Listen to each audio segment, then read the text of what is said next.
right, let's do it. Discord Friday. Let's pull up the chat here and see who wants to sound off. And really, you can sound off about anything. Thanks for hanging out with us live here with Bishop on Air. You can find me anywhere. Just search Bishop on Air on all the social media, or you can go to bishoponair.com and join me there. All right, we got several people in the audience right now for the Discord channel. And again, real simple. All right, just go to Bishop on Air. This is how you do it. Go to bishoponair.com. And then you'll see my flashy little website. Go to Discord. And voila, you'll be in there. All right, it's that simple. It says accept invite, and you can accept the invite and join us. But regardless, let's go ahead and get to some of the voices that are in there. Warsaw Patriots, I don't know how long he's been listening, but I do appreciate him chiming in from time to time here. So let's go ahead and hear what Warsaw has to say. So you are up and ready to rock and roll, Warsaw. What's going on? Not a whole lot. Good morning, Greg. Good morning. As far as the case is concerned, as far as with the Protect the Illinois Communities Act, it sounds pretty promising. I mean, regardless, we gotta just wait it out at this point, because from what I've gathered, from Thomas Megg, I mean, we're pretty much following the exact same pattern as Oregon State's assault weapons ban. I mean, they actually ruled theirs was unconstitutional, but state's attorney over there actually ruled and then appealed it to the state to actually be, try to get the TRO taken down and all the other structures. So let's see how this plays out. And of course, we're still waiting for the Supreme Court. And as far as our border is concerned, I mean, with the situation with Israel and going on with Philistine, the country Philistine, not Palestine, the correct term is Philistine. I mean, the possibility of Hamas or Hezbollah, that should put you on the spectrum of maybe we should close the border, maybe. Well, you're talking about the possibility of known and unknown terrorists coming across the southern U.S. border, and listen, I mean that's a big concern that there could be even just small scale type of terrorist attacks, and clearly. These types of things could be targeted towards infrastructure, could be targeted towards soft targets, could be targeted towards whatever. That's a legitimate concern. Then you've got the idea of how many thousands or tens of thousands of military-aged Chinese men coming across the southern U.S. border. Mix that in with other concerns I've heard people like Brett Weinstein and even Dr. Phil on Joe Rogan's podcast recently talking about the idea of allowing for non-citizens to become members of the U.S. military. They wouldn't have any allegiance necessarily to the U.S. Constitution or to the countrymen, but the concern would be they would have an allegiance just to following the orders to get citizenship. So, there's some strong concerns there. Gangs. We've got Venezuelan gangs and MS-13 in New York. I mean, God knows what else is in our country right now at this point. It's pretty incredible. Warsaw, appreciate you chiming in. Let's see if we can get Jorge up on. He's been on before. Appreciate that, and him chiming into the live chat as well throughout the program. Jorge, what's up? Hey, what's up, guys? How you doing, Greg? Thumbs up. It's Friday. Hey, it's a great day. I just want to say Governor Pritzker has no idea what he's doing when it comes to the migrant situation. All these people coming in illegally, migrants, they are coming in. Some of the people, sure, they're coming in for asylum seekers, but then you got some of them coming in, from gangs, from bad places, wherever they came from. And Governor Pritzker likes to say, oh, well, they're asylum seekers. They're not asylum seekers. Some of them are, some of them aren't. It just gets me a little bit irritated when he's lying to our faces. And it's incredible how people are believing the story. And to me, it's ridiculous. And then you get into the humanitarian concerns of maybe a family does indeed have a legitimate asylum claim. They get shipped up to Chicago, regardless of who's to blame for that, either Illinois' sanctuary state policies or Governor Greg Abbott being heartless, point fingers wherever you want. Regardless, the reality is you've got a family who may be indeed seeking asylum or a better way of life. And they were coaxed into it improperly by a cartel that they gave their life savings savings to then get up to Chicago with no money. And now you've got a criminal element there of migrants that have been found to say, hey, migrant, come here, go steal some stuff, and I'll get you a fake ID so you can get a job to help your family. I mean, the humanitarian issues there are just appalling, and that itself should be a reason why to shut the border, I would assume, for a lot of people wanting border security. Yeah, and I believe that we should just straighten our borders. President Biden likes to play the political game of, oh, we got to have him jump on our side. I mean, I think he's referring to Donald Trump. But in reality, none of these people want to work with each other. It's all more of a political game. And it's sad that how we end up in this situation, and in reality, nothing really gets done. So it's only irritating to the point where, nothing gets done, right? Yeah. So other than that, that's all I got to say. Yeah, I appreciate that, Jorge. And both parties have been, kind of to blame for this. Well, I guess I should say the establishment, right? Because there's clearly a difference between these things. Papa? What is that? Papa. Okay, Papa raised their hand. What's going on, Papa? Oh, Greg. Hey. Hey, so I just want to say, as a legal immigrant, so I personally came from China, this thing is really annoying me. So I came to the United States in 2023, and then I joined the U.S. Army. So I've been serving in the Army for like almost 5-6 years now. I started from a specialist, and now I'm a sergeant, and I'm on my way to become an officer now. And I just feel like the current president, like his policy is kind of a big slap on my face. Like, like for the legal immigrant who is seeing what he's doing, it's like, nah, that's not what we stand for. So if you could just hold on 1 second, we had a little bit of a drop from the live stream. I'm recording this locally, so people watching this later will be able to see the whole thing. But just restate the timeline of your migrant status here in the United States, and you said you're in the military. So reset that, and then kind of, I guess, reevaluate the current administration's border policies.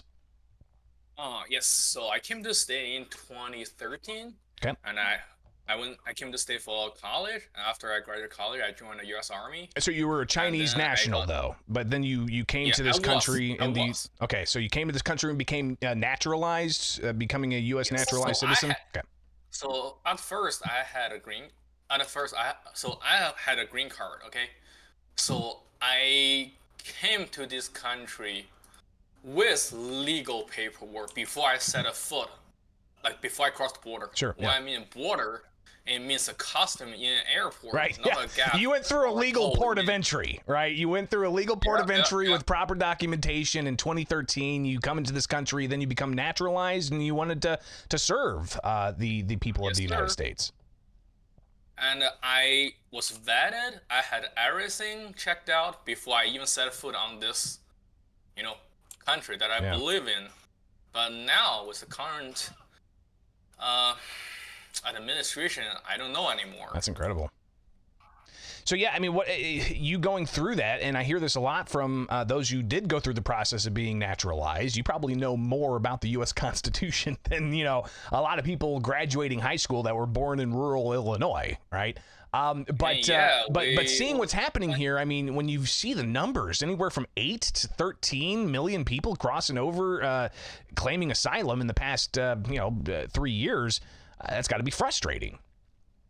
It is really frustrating. Like, it literally said, okay, so why would I bother to follow the law when I do, other people don't, which is really liberal.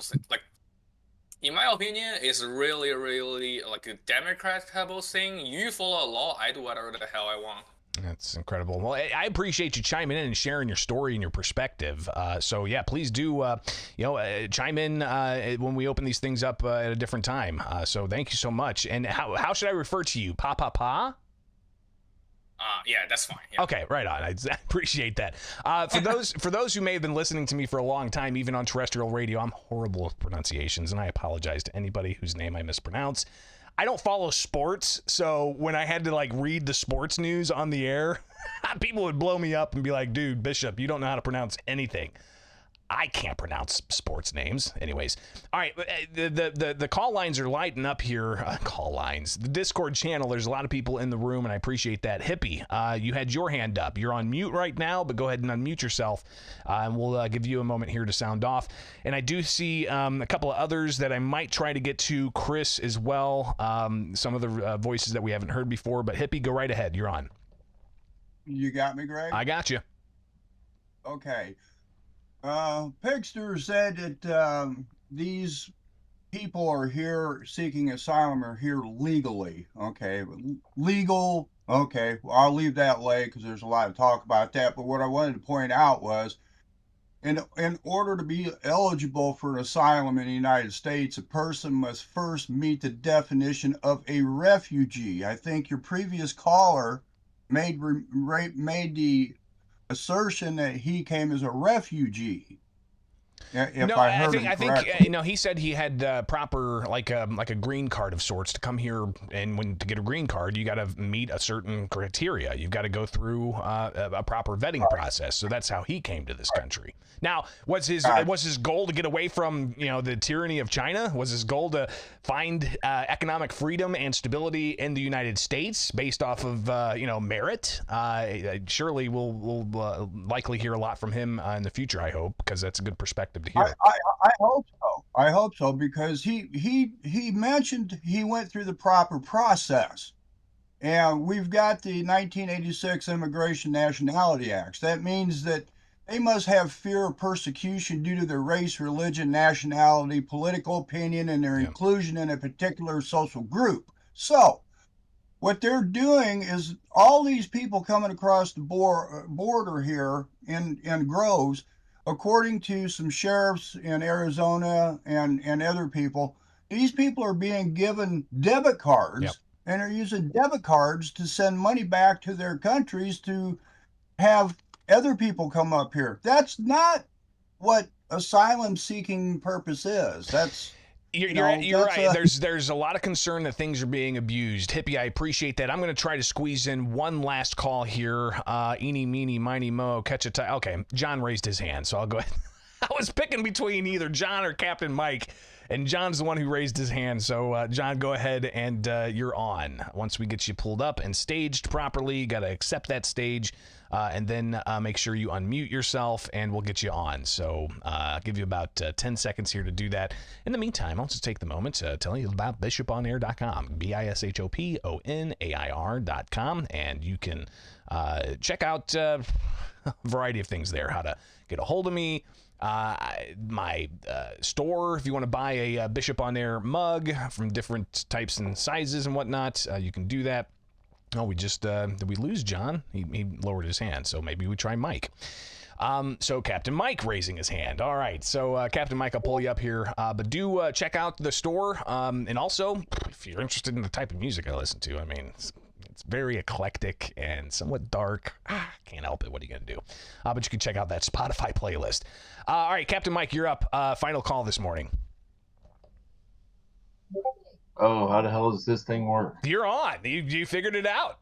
Oh, yes, I did.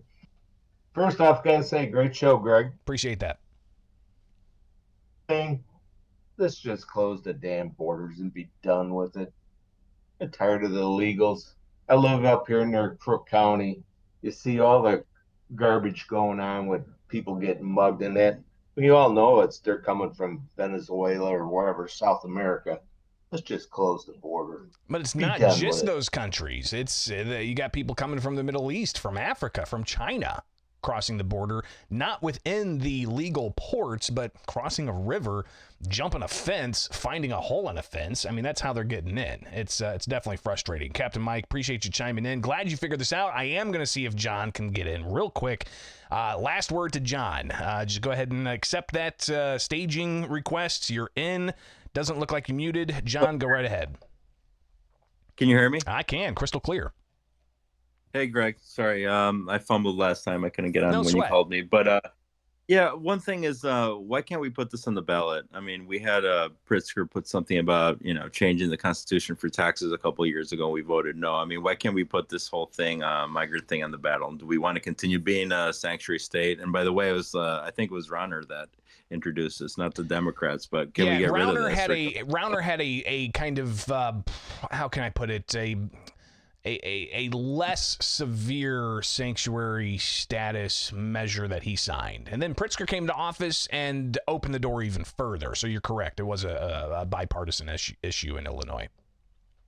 Yeah. I mean, with elections coming up in November, does anyone know what's even the process to get this on the ballot? I mean, it'd be nice to vote and kind of decide once and for all. Yeah, you've got to get like 600, 700,000 signatures across the country on a petition that's vetted to make sure it's all legal and ready to go. And then you got to be able to fund any defense of lawsuits that may be brought to try to take it off the ballot.